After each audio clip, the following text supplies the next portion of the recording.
All right, I'm here with Zach Babcock. He is the CEO of Underdog Empowerment. After spending 5 years in jail as an adult, and then he made his first million, he's got a killer podcast, guys, Underdog Empowerment, and he's on a mission to help alpha entrepreneurs build dominant brands with their podcast. Zach, welcome to the show, brother. Yo, what's up, Joel, man? Thank you for having me, man. I'm fired up to be here today, dude. Yeah, man. I mean, you're a guy that I have been following for a long time, and just inspiring just hearing your story. And I'm always just curious though, like a guy like you, and people just probably look at your life and like, oh man, he's just so successful. It's so lucky for him. He has it all.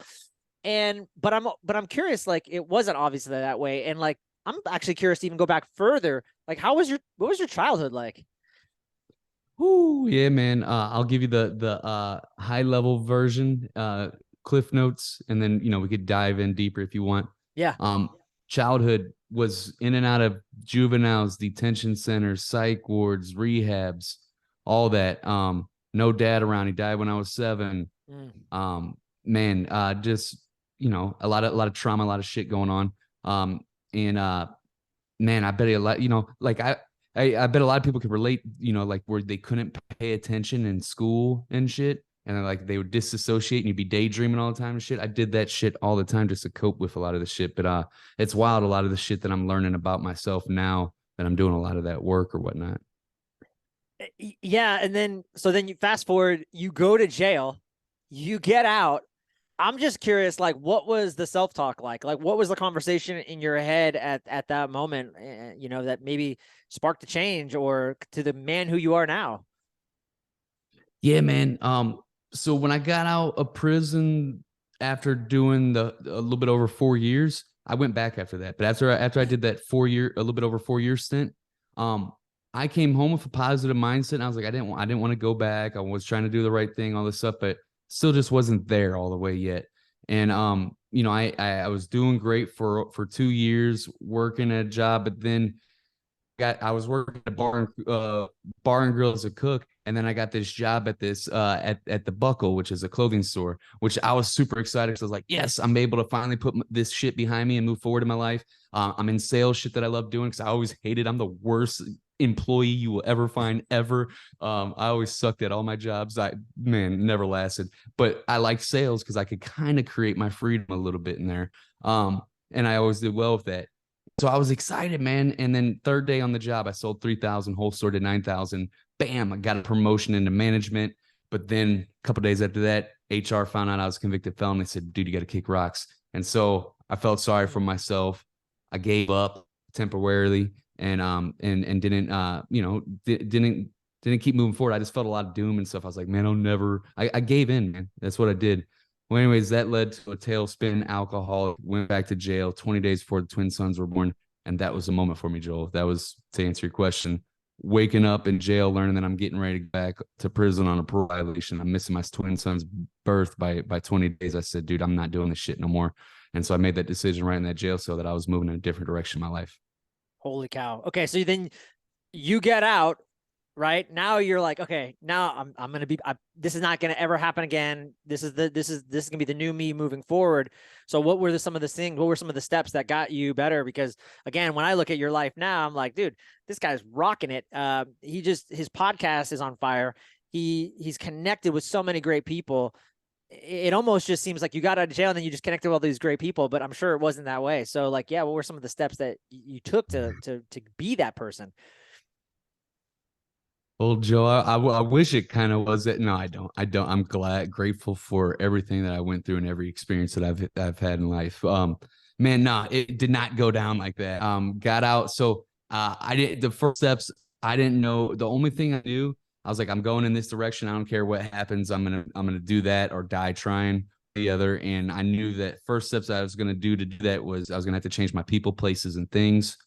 And then third step was like, well, I got fired from my job. It was hard as fuck to get any type of job, anyways. And I fucking hate jobs regardless. So I'm gonna become an entrepreneur. And I'm thinking this stuff in prison or whatnot, and plotting on the business or whatever. And I'm from Ferguson, Missouri, bro. So when that whole Michael Brown shit happened, which was unfortunate, well, and then the news putting it out there, making it way more than what it actually was. For sure.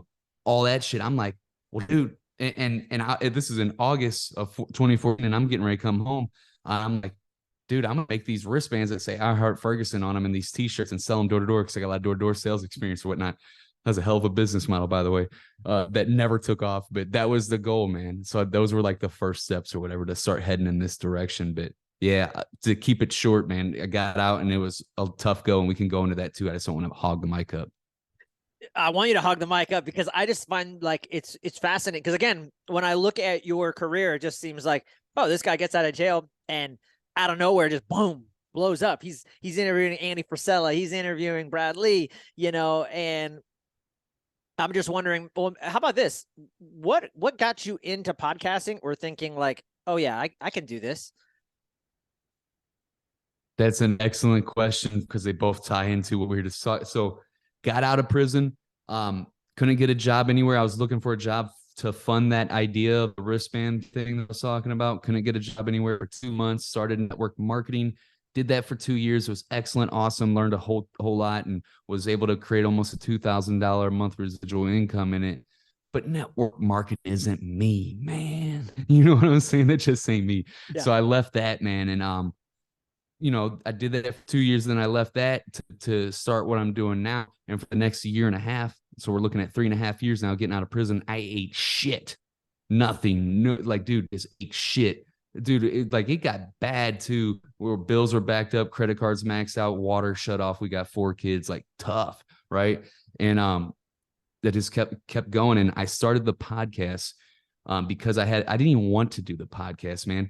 I was like, man, podcast, that's lame. Who wants to sit and just listen to audio? I'd rather create video. And I was more of a YouTube guy. I had put out 3 videos consistently every single week for almost 2 years straight on YouTube, all of 2016, all of 2017.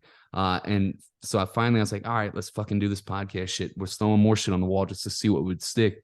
Threw the podcast on the wall. It stuck, got it ranked on day 3 on Apple, and then had Billie Jean as marketing the next week.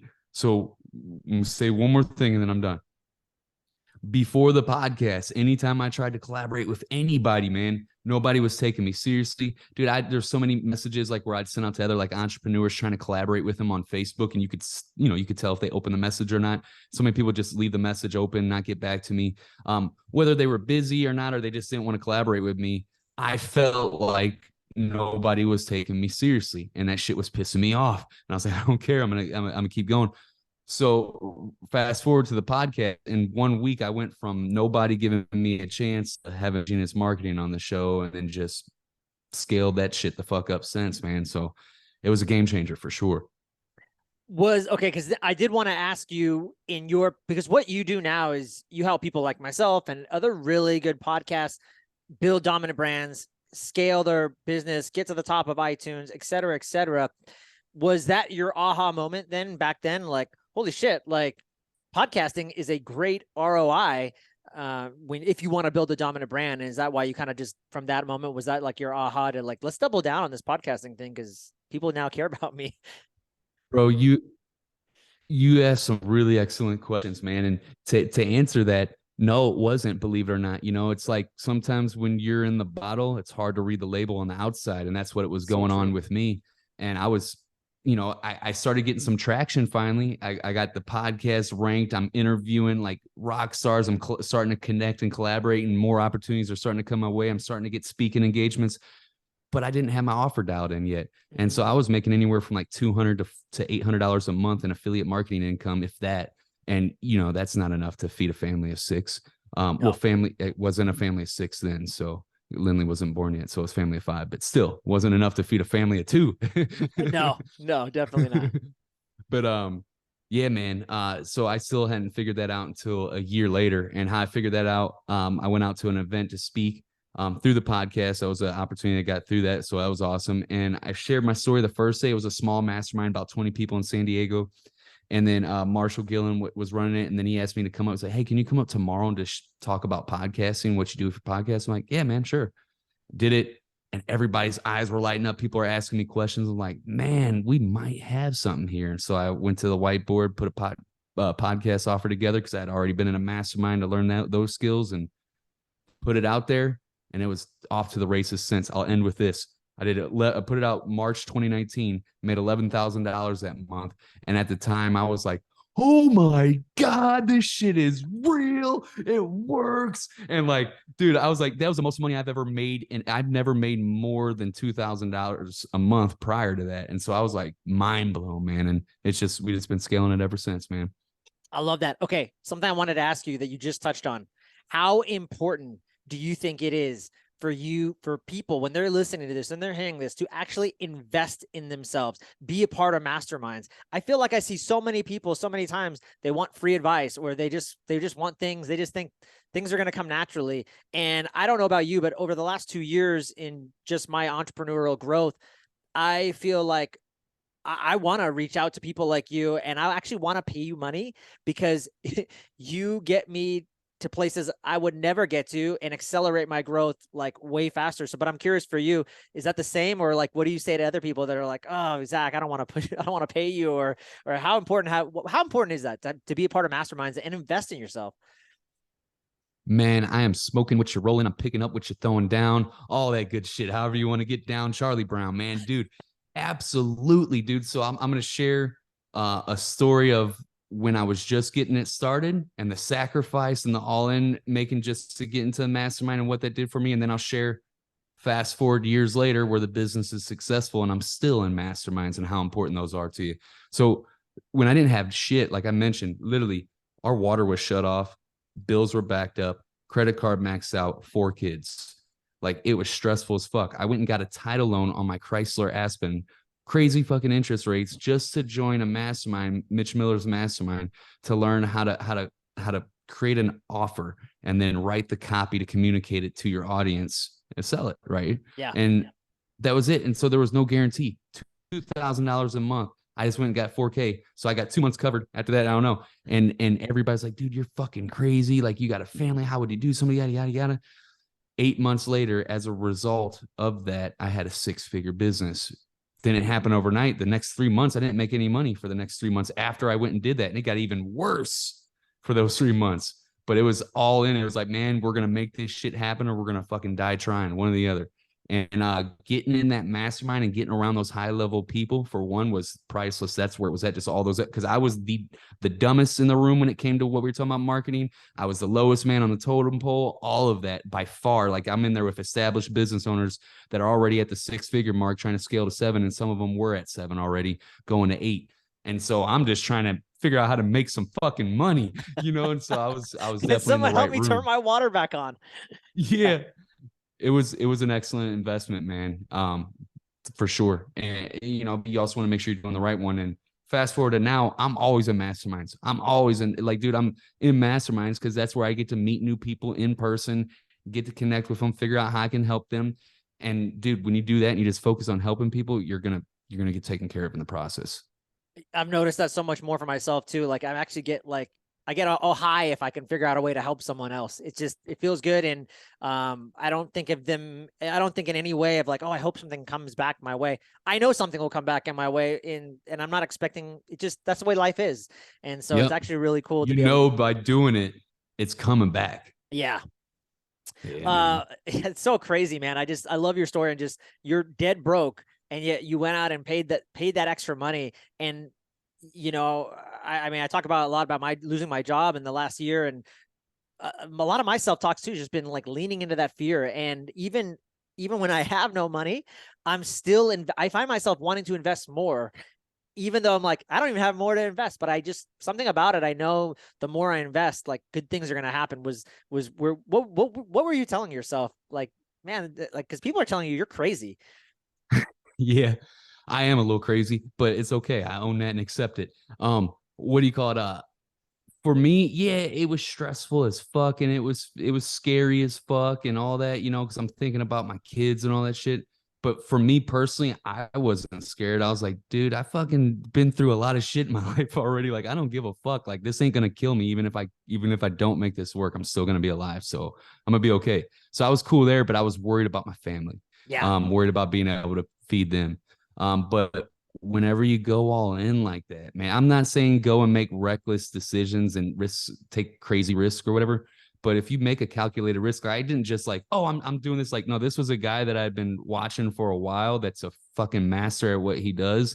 And he wrote this copy that sold my ass to get up and go get that title loan. I was like, I don't care. I have to get in this fucking room with this guy. Yeah. And so when it's like that, man, you're gonna figure out when your back's against the wall, there ain't nowhere to go but forward. I love it. Love it. Okay, let's talk about where you're at now and some of the high level things that you're doing just with your brand and moving other entrepreneurs and successful people forward. Let's talk about the podcasting. Why, even now, some people might say, Joel, or Zach, the podcasting market, it's saturated. Like, that's not something you want to do. What do you say to these people, or what do you think? Is it still now a good time to launch a podcast and use that as a marker to build a dominant brand? Bro, I feel like you just teed me up to like kill this answer right here. You're really good at a host, dude. You know me, bro. I'm not a fanboy. I'm not trying to give you a hand jigger underneath the table. None of that shit, bro. If anybody knows you too, like, that's not your style. So yeah, thank you. And we didn't, by the way, like I never rehearse things with people. I always just say, like, I kind of think I know what to ask, and I always research my guests and read their books, and I know a lot about them, but I don't, they don't know the questions that are coming. So it shows you do the homework, man. That's what's up, man. I appreciate you. And to answer your question, man, dude. So, dude, when people, I made a post about this earlier. If you think the podcast marketing is too saturated or whatever, dude, like, look, there's 4 million podcasts that exist, right? So there's 4 million, but that goes down to 300K when you talk about podcasts that have at least 10 episodes published and have published at least once in the last month. All right, so that goes down to 300K. So, and then there's 90% of podcasters that launch a podcast, they end up quitting by episode 13. All right. And this is all per Nielsen.com, like stats and facts. Like, this ain't me just blowing smoke up your ass. Right. And so you can compare that to, you go look at the active, like currently right now, active monthly Instagram users. There's over 1 billion active users. There's over 1 billion TikTok active users. There's 38 million active YouTube channels. So really, podcasting is the least saturated when you look at it. It's the least saturated to be able to build a dominant brand with that platform. Okay. Amazing. So there you go. Get started now. It's still good. It's funny because even when I started 3 years ago, people were saying the same thing. You still can start a podcast. It's still not saturated. And back then the stat was 7 episodes and people quit. So wow, people have moved up to 13 and now they're quitting. So that's good to know. I'm curious for you, what have you seen just from coaching and mentoring a lot of other podcasters? Like, what is the most common mistake that they're making when it comes to podcasting and building that dominant brand? Yeah, man. Mostly it's people that aren't consistent, man. Like, dude, we just going back to those stats, man. People quit by episode 13 because they're not consistent and they want it to blow up overnight and they're not going to put in the work. Dude, I like, you got to be consistent. Your audience has to know that you're going to show up, dude. Like, dude, I've been podcasting since April of 2018 and I've never, ever, ever missed a published episode on Monday. Like, every single Monday since April of 2018, there's been a new episode that's been released on Underdog Empowerment. Like, that's consistency. Sometimes those episodes ain't even that great sometimes, but guess what? I mean, everybody loves a podcast. They tell me to, at least, but sometimes I'm like, man, that was not my best. Sorry. But guess what? It still gets out there. It gets done, and I'm showing up. So that, I know it sounds so cliche. I would say is number one. And then number two, people don't want to do the work. Like, dude, they're like, I'm like, what do you do? You're like, I want to grow my podcast. Well, what are you doing to grow it? And they're like, oh, I'm just sharing the episode and asking my guests to share. I'm like, yeah, that's probably why you're stuck. All right. Hey, do you want to grow it? Do you want to grow it fast and we could throw some paid ads and we can grow it real fast? Or do you want to grow it consistently but real powerfully by going on other people's podcasts and just plugging it back to yours? And then, you give them the blueprint and then they don't want to do the work. And so that's what I would say is a thing that holds them up. Yeah. I love what you said about just the consistency aspect, because I've been podcasting since the end of 2019, like December 2019. So I'm coming on my 3-year mark, and it hasn't been until now, just recently, this last month, that I've really seen people, I'm seeing people reach out to me. Like, I used to have to scrape, as you know, I had to go scrape hard to go get I had to go scrape hard to get the guest. And hey, could you please be on my podcast, right? And do all these things. And I also, I had to I mean, yeah, you know, maybe I'd have to even pay for a guest or something like that, right? And now I have people actually reaching out to me on now I'm inundated with offers, and people are asking, "Hey, can we sponsor your podcast?" I never had that before, and now it's taken me 3 years. So I love what you mentioned about consistency. I would have never expected that. If you had told me, Joel, you got to go 3 years, I'd have been like, okay, I would have trusted you, but I wouldn't have believed you, and it's the truth, you know?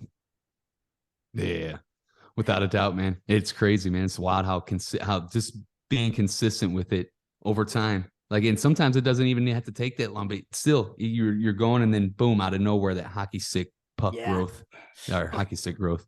Okay, talk about how you actually help people, because you kind of alluded to it. There's paid ads, there's going on other people's shows, but you really have, and I've seen you kind of talk about this, like almost, I don't know if it's like a 5-step process, but you do have the blueprint. And so you want to talk about, like, if someone wants to come work with you, like what are some of the things and the tactics and strategies that you do that you've seen obviously work and get people. You've got what, over 300 podcasts and like that are on the iTunes that you've helped build into dominant brands and be on like the top 200.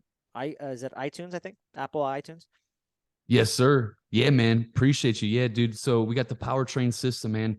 I'm always things always evolving as I grow and evolve, but it's everything that is in my head over these coming up on 5 years of podcasting and being able, like you mentioned, almost it's 278 podcasts that we've officially launched ourselves with working with clients and getting them ranked on Apple.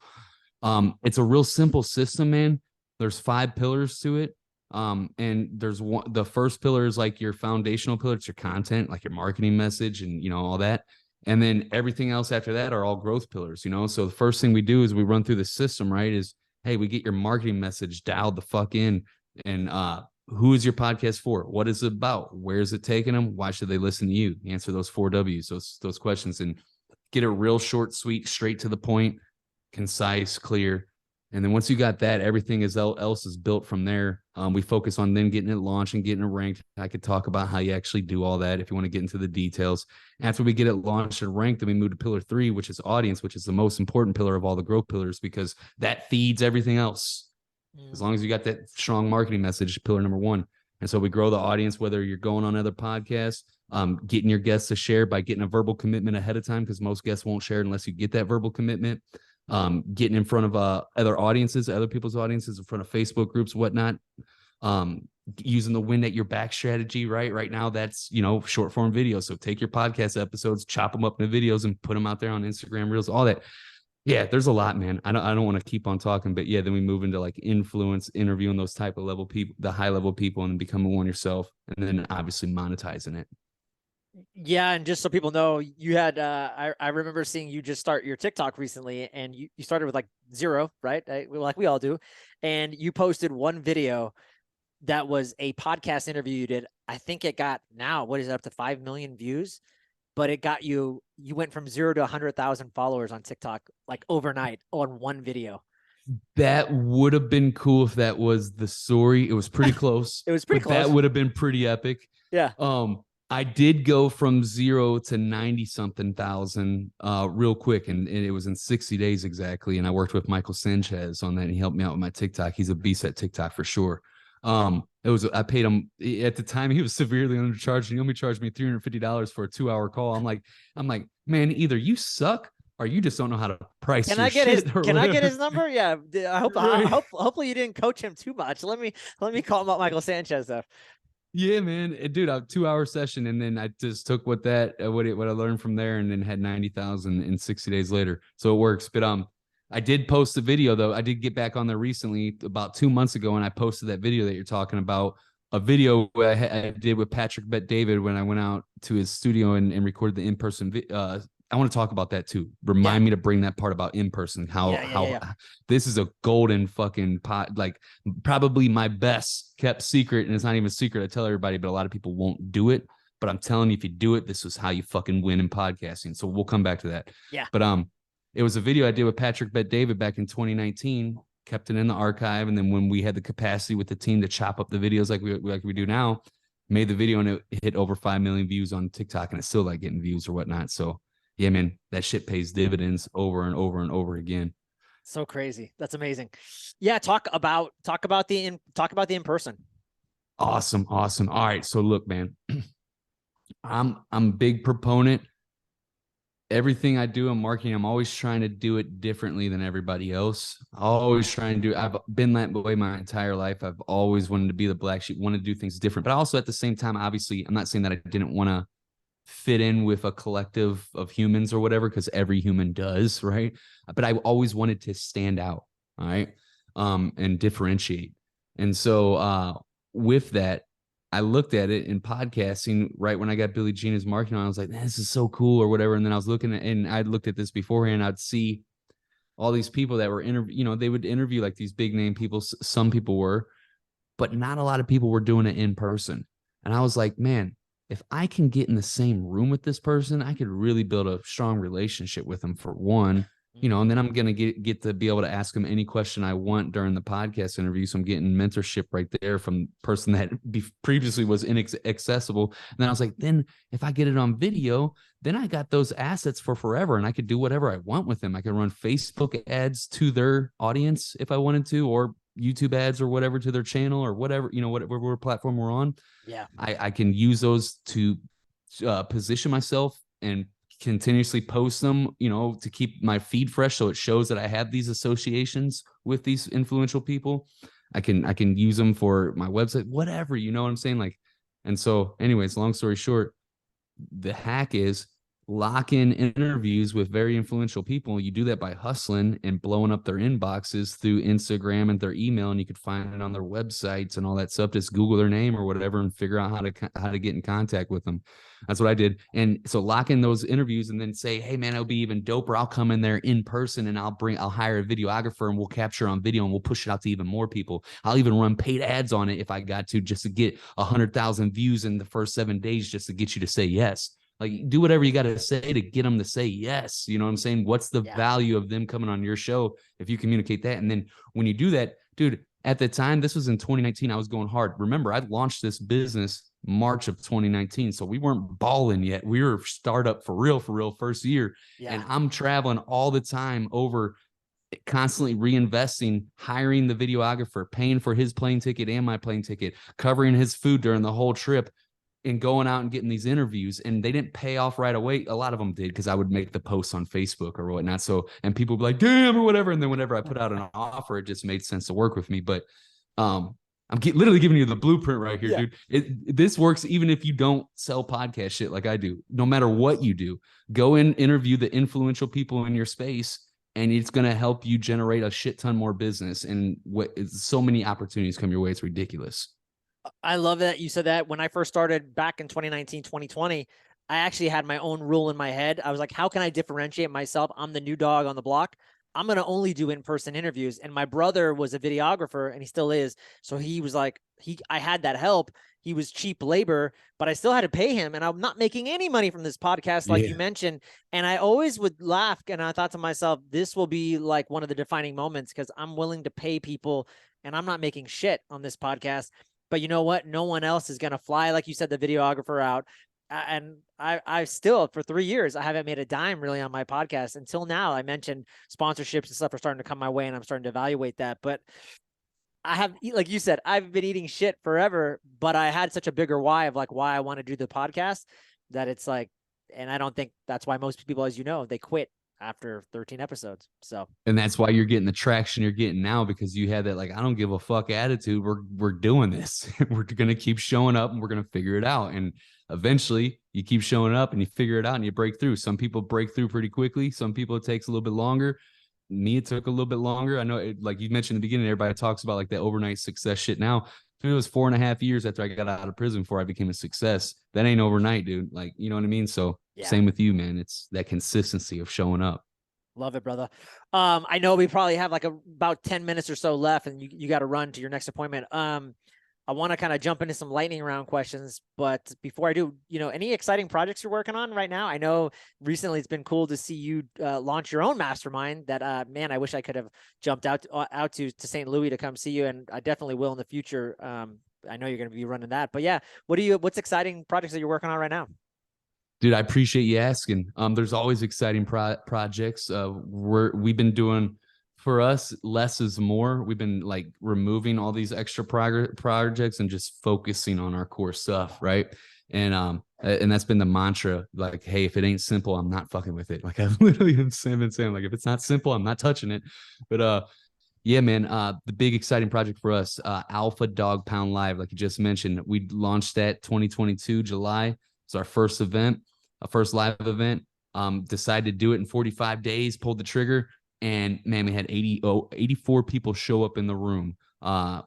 With 45 that's days incredible. That's incredible in 45 days. That's incredible. Trying to figure everything out, like doing it the first time, everything, in 45 days. And we did it, man. And so super excited, gonna scale the fuck out of that. That's Alpha Dog Pound Live. Right now, the early bird tickets just went live. It's July 2023 is when the actual event's going to happen. It's probably going to happen on the 14th. But right now, there's no details as far as the actual date. It's just July 2023, and there's no details as far as the guests. I will say this. I went out to Brad Lee's just a few weeks ago for the third time and talked to him after the podcast and said, dude, I really came out here to get you on the podcast and to ask you if you can come to my event and speak.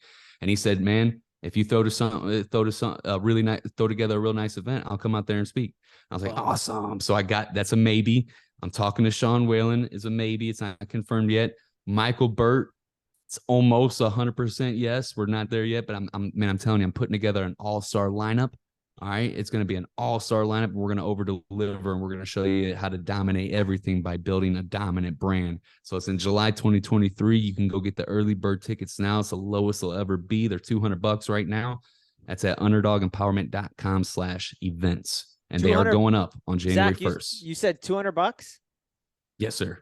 Oh man, only $200. Like they're going up January 1st, but right now it's only $200. Yeah, dude, that's a steal to be in a room with some of the powerhouses that you're in, that you're connected with, and just I mean, I would pay $200 just to sit next to you, in a room or sit at a table with you. So yeah, that's a crazy good deal.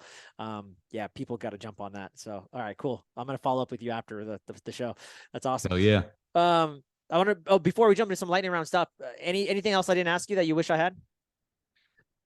Man, honestly, I can't think of nothing right now. And like I said, you're a kick-ass host. You had some really good questions, man. And like you teed it up next thing to the next, and then like you would go deeper when you needed to go deeper. It wasn't like just some surface level and move to the next. So you've done an excellent job, and I'm thankful that you have me here on the show today.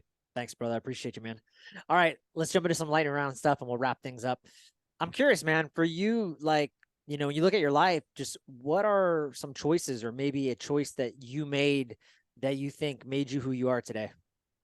Man, I go back a lot to when my sister died from a heroin overdose when I was in the hole in prison. I was 21 years old. I was 2 years into my stay. I ended up doing 4 years, so I was halfway in there. And man, I got put down in the hole for some tattoo violations. I got in trouble for getting tattoos. And I had to stay down there for 60 days. Well, a week in there, and the hole's a dark, dirty, lonely, depressing place. You get very little to no human interaction. It's just a shitty place, really, really shitty. Mm-hmm. And so a week in there, I get called back to the captain's office and found out, that my sister had died from a heroin overdose. And my mom found her dead on the floor. She had to break in the bathroom with a screwdriver and found her dead on the floor with a needle in her arm. And so they give me a 30-second phone call to my mom, like we're bawling, whatnot, and then the phone hangs up. And then I asked to be put in a cell by myself because I didn't want to go back in there with my cell. I wanted some space, and luckily enough that there was a little bit of space in the hole, and they did that for me, so that was cool. For the next 3 days, I just bawled my eyes out. Was miserable. All I could think about was all the mean things and the goodbye I never get to tell my sister and the mean things I always did to her. It was shitty, man. But I woke up on that third day and I was like, man, God, I don't know why I'm here right now. I don't know what the reason is, but I know there is a reason because I'm still here. What can I do right now to find happiness and peace? And it just came to me like, hey, man, dominate your space. Like I just built this routine, crazy routine. Like OCD ain't got shit on me when it comes to this routine, I'm telling you. But I did the same thing at the same time every single day, putting things in the same, like it was just dialed in. But I also had, like, I was taking care of myself, like getting exercise in there, cleaning my cell. You could eat off the floor, literally, and all these things, right? And reading the Bible, because there wasn't hardly anything to read. But that doing that, like, man, at the end of that at the end of the 2 months, I felt one of the most peaceful I've ever been in my entire life.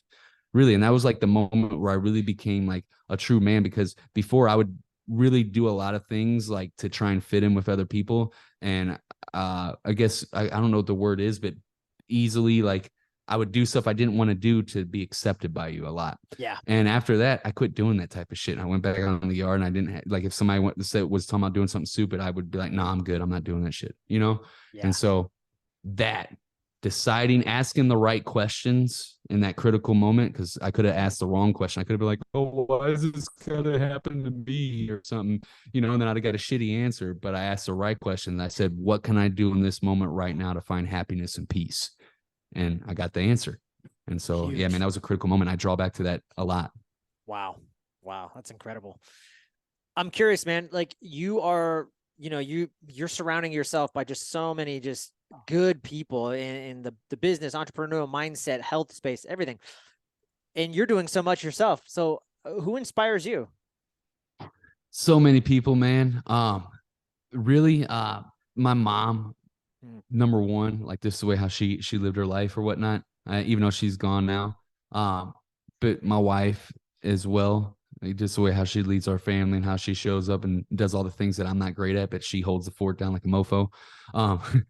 And man, Andy Frisilla, Sean Whalen, those are two guys I really look up to. There's plenty of others, but those are two real big ones. Yeah, a lot of people, man. You inspire me, bro. Thanks, dude. Let's go. Let's go. I'm a big reader. Were there, other than the Bible, but like you mentioned that, but are there any books that had a tremendous impact on your life that you tell other people, you know, you should probably pick this one up. This one's worth it. I forgot this was lightning round, and I gave some really long answers. So I call them lightning round, but I don't know why. It's just kind of like when I was on your podcast, you talk about the canned, you know, questions. These are my canned questions. Gotcha. Okay. Yeah. There's no speed that's required. Okay. Because at first I was like, man, I was talking quite a long time. That was not lightning. That was kind of like more like snail round. But I got to rename it now. You made me rethink this. No, it's all good. What do you call it? Yes. The one book before, I'm going to share the other one, but the one book before, it used to be A Man's Search for Meaning, which is still an incredible transformational read. If you have not read it, you have to read it. It's about this guy that went through 5 years like my prison shit feels like daycare compared to what he went through the Nazi death camps and seen some horrible shit. And he's a psychoanalyst too. And so he talks about his experience and shit. Man, it is such a great read. It will transform the way you look at life. For real. It's not just a couple golden nuggets. It will literally transform some shit. So that's a good one. And then now my new favorite is this book that's right here on my desk. I know the people just listening can't see it, but it's called The Body Keeps the Score by Dr. Bessel van der Kolk. I'll just say this, man. I was reading the chapter on the veterans, about how they were studying these veterans with PTSD, and then the other chapter about patients in the psych wards. And I was shaking uncontrollably because it was bringing up all the shit. It was explaining me. Wow. In there. And I was like, fuck, you know? And so, and it's not just me, everybody's goes through a lot of trauma and shit, man, and can relate to this shit. And then I just couldn't, I was shaking uncontrollably, but then he gives all these therapies and stuff at the end of the book, which is really awesome too. And it's helped me a lot. That's awesome. I am a huge believer in that. And I got a chance to interview Dr. Bradley Nelson. That's a good book you may want to check out too, or a guy to interview. I'm happy to intro you guys. He wrote a book called The Emotion Code, which is very similar to kind of what you're talking about and how our body traps emotions. And actually I have an emotion code coach too. If you're interested, just let me know after the podcast, who's really good and, can release some of those trapped emotions, like you said, because they get trapped in us and we don't even realize that, hey, that could be the reason why we're sick maybe for all these years or whatever, you know, is happening. So that's really cool. I love that you threw that book out there. Real quick. Yeah. I was going to say, man, dude, it's exactly what's going on. And like you said, those emotions that get trapped, these traumatic memories literally get stored in your stomach, and it wreaks havoc on your fucking health. And so if you always feel like you're on edge and you can't shut it off because you're always thinking about the business, you can't turn it off right and all these things, right? It's because you got, like, dude, what I found is because I've been in a constant fight or flight response mode since I was fucking 7, because I didn't know how to fucking chill the fuck out. And I got I'm always like, I go drive through Walmart and start panicking and freaking out because all the people that are walking by the car and shit, I'm like, And I'm like, why the fuck am I like so freaked out about this shit, dude? Like, yeah, it Well, you explains said a lot, man. your pops died. You said at 7, right? Is that about right? Yeah. There you Yep. go. Yeah, it would make sense. So yeah, wow. Yeah, man. It's a great book though, man. It's real shit. You do got to get that shit up out of you. You can't hold on to that shit, man. It good. It got you to where you're at, but it's not going to get you to where you're going, man. And it's going to wreck your fucking life and wreck your havoc if you don't do So something true. about it. Amazing. Last 2 questions, brother. We'll wrap it up. I'm curious, any hacks, practices, rituals that you do on like a regular basis? Oh yeah, man. Everybody talks about the morning routine, which is super fucking dope. And I do got a badass morning routine, but not a lot of people talk about the bedtime routine. And that shit's just as important, man. Winding down, doing some self-care practices, priming yourself for some excellent sleep, man, and preparing for the next day, getting everything in order so you can wake up in a flow with everything ready to go. Like, dude, having a dialed in bedtime routine is just as important. I love that you said that, dude. Nobody talks about that. And a lot of the clients that I coach, when we talk about their sleep being terrible, it's because they don't have a plan, believe it or not. And it sounds stupid, but having a ritual or a plan to actually sleep is really, really important. So I love that you said that. And you're performing at a high level. So if people listen to this, it's like, yeah, here's another guy who's telling you prioritize sleep. It's important. Yeah. Amen. Last but not least, man, Zach Babcock, where can people find you, connect with you, learn more about you, and build a dominant brand with their podcast? Hell yeah. All right, man. Dude, everything's on underdogempowerment.com. That's where you can connect with me on my socials, get the podcast there, join the email newsletter, check out the next event, podcast stuff, all that's on underdogempowerment.com. Boom. Thanks, brother, Yeah. for being on the show. Appreciate you. Appreciate you, man. Dude, I had a blast today. You're an excellent host, man. Let's do it again. Let's go in person next time. Yeah, man.